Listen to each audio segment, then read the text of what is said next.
आजच्या या व्हिडिओमध्ये आपण चौकोन व चौरसांची संख्या मोजली. म्हणजे आकृत्यावर सुद्धा बरेचदा प्रश्न विचारले जातात विविध स्पर्धा परीक्षेमध्ये, आणि इथे आपण चौकोन व चौरसांची संख्या कशी मोजायची आहे समजून घेणार आहोत. इथे बघा की ज्यावेळेस चौकोन दिलेले असतात आणि इथे आपल्याला चौकोनांची संख्या विचारल्या जातात. इथे आपल्याला 1 2 3 4 आडवे 4 आकारे दिसत आहे आणि उभे आपल्याला 2 1 2. म्हणजे अशा वेळेस आपल्याला आडव्या संख्येची बेरीज प्लस आडव्या संख्येची बेरीज गुणिले उभ्या संख्येची बेरीज. आता इथे जर बघितलं आपण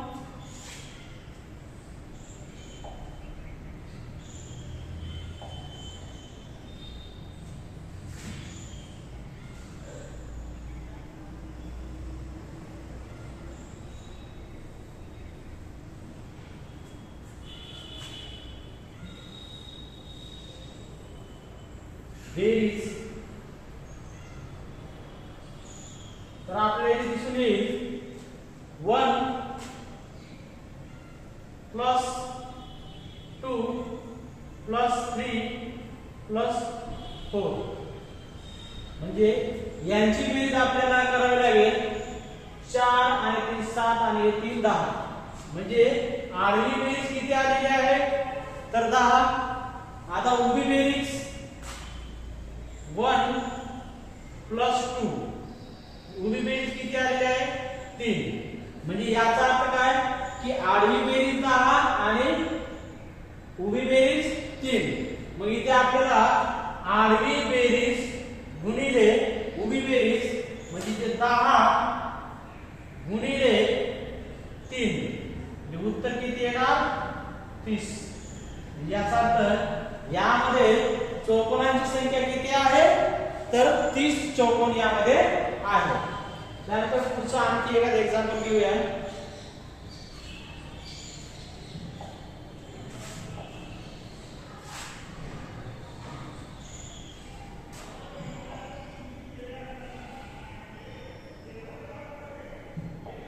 तर यामध्ये आपण बघा जर अशा प्रकारची गणित असेल आणि यामध्ये जर विचारलं असेल, कधी कधी चौकोन विचारतात तर कधी कधी चौरस पण विचारतात. मग अशा वेळेस आपल्याला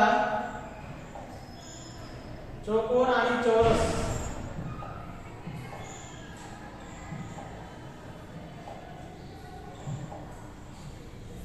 इथे प्रश्न आहे की खालील आकृतीमध्ये चौकोन व चौरसांची संख्या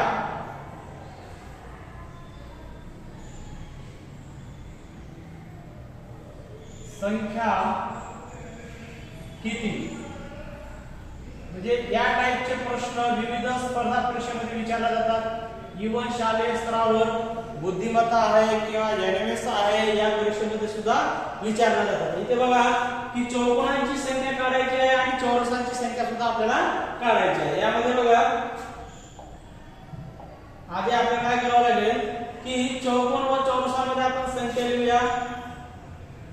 1 2 3 आणि 4. ही झाली आडवी, त्यानंतर उभी 1 2 3 आणि 4. आता इथे आपल्याला दिसेल की चौकोन, आता आपल्याला आधी चौकोन काढायचे आहे. चौकोनाची काय डेफिनेशन, तर इथे आपल्याला चौकोनाची डेफिनेशन दिसेल की आडवी बेरीज आणि उभी बेरीज. आता आडवी बेरीज करूया आपण. इथे आडवी बेरीज बघा इथे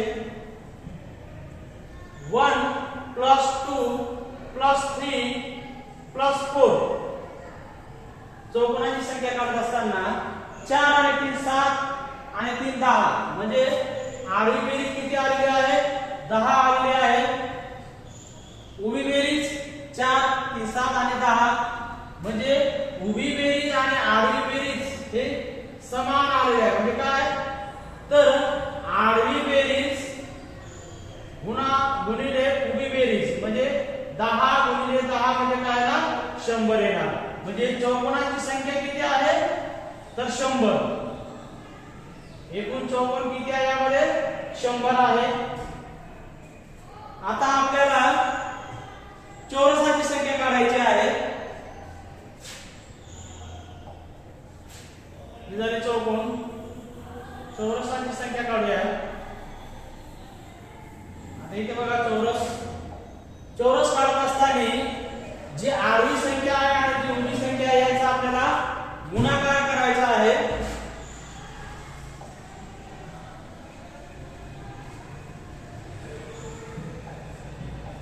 यामध्ये बघा की 4 गुणिले 4 या दोन्ही संख्येला आपल्याला काय करायचं आहे,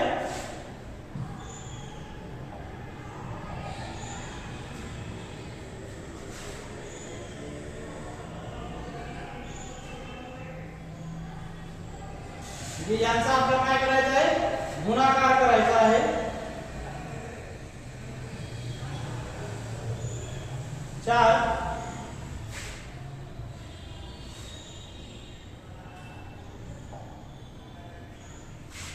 चार गुणिले 4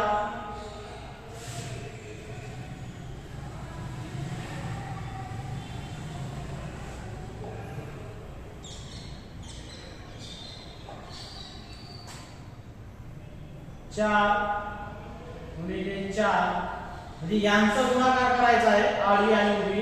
त्यानंतर 3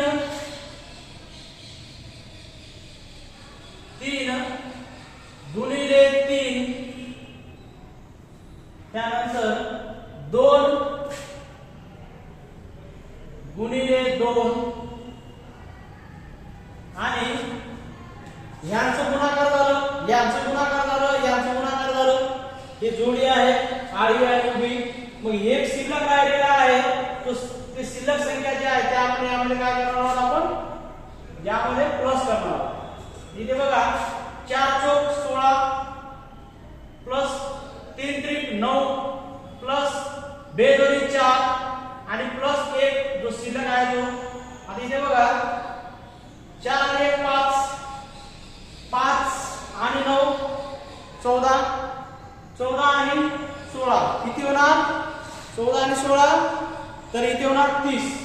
म्हणजे याचा अर्थ चौरसांची संख्या किती आहे, तर 30 आहे. म्हणजे अशा प्रकारे आपल्याला इथे चौरसांची संख्या 30